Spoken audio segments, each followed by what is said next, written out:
Well, here's today's video log. It's been a day or two since, well, it's been a week or two since I last did a log. How am I? Better than I was. The counselling started now, and it's making a difference to how I feel about myself. Don't get me wrong. I'm still having some real down days and some real up days, and the up days are starting to get a few more than they were, which is a real positive thing. So I know it's often hard for people to talk about this, and I know people said, it takes a lot to talk about. Yes, it does, and it doesn't in some respects. To me, it helps me to talk about this in the hope that somebody else will come out the other side of it, or see it maybe and think, well, I see that in myself, and maybe I can talk about that with somebody. And that's the thing I've always engendered to do, and I think I've always done that throughout the whole of my nursing career as well. And I've always tried to get people to be as open as they can and be as honest as they can, to talk as much as they can about the things that affect them the most. And in most cases, that is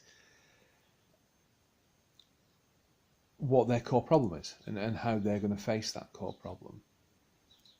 Obviously, the difficulty is how I look forward and what I do from there.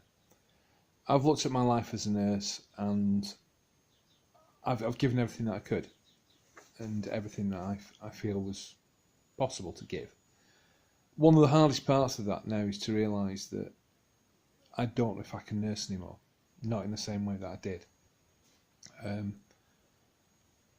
I originally wanted to be a paramedic. I couldn't do that because there wasn't the jobs at the time. It didn't happen, and I fell into mental health nursing.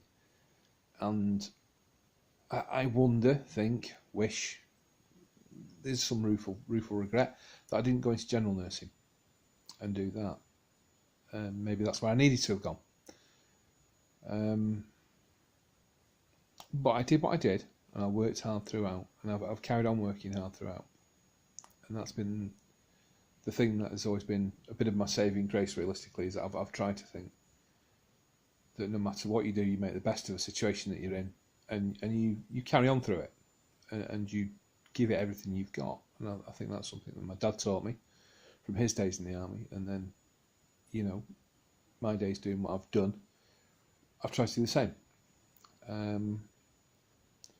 But I have got to reframe myself and refocus on what's happening now. Yes, I still get my nightmares and my flashbacks about what's happened in the past, and that has been exacerbated by stress. And that's where I am today. I've had a lot of positive support from my wonderful partner Julie, my little dog Cuddles. Here, she's going to say hello. She doesn't like to say hello, really. She's a bit of a grumpy mess. She's a bit camera shy, but she has been such a great support and comfort to me when Julie and my family haven't been around. And that's the next part of me, is where I look at how stresses and things have affected my life, realistically. And one of those is how that's affected my family, and it has done over the years. So much so that my relationship with my daughter has been strained, because she's seen me go through a lot, and that's quite hard. And my two older daughters, who I didn't see for a long time, I've now sort of got back in touch with my life, which has also made things a bit more positive. And I'm also found out I'm going to become a granddad. Quite a shock, really. I'm not old enough to be a granddad. These grey whiskers are only painted in, realistically. That's what I keep telling myself. Anyway, like I say in most of my vlogs, if you feel that you've been affected by this in any way, talk to somebody. If you can't find somebody to talk to, message me. I'll find you somebody to talk to you. I'll do everything that I can. And I'm going to sign off now, and I'm going to say, as I always do, stay safe, stay well, and may God go with you, wherever he or she may be. Speak to you soon.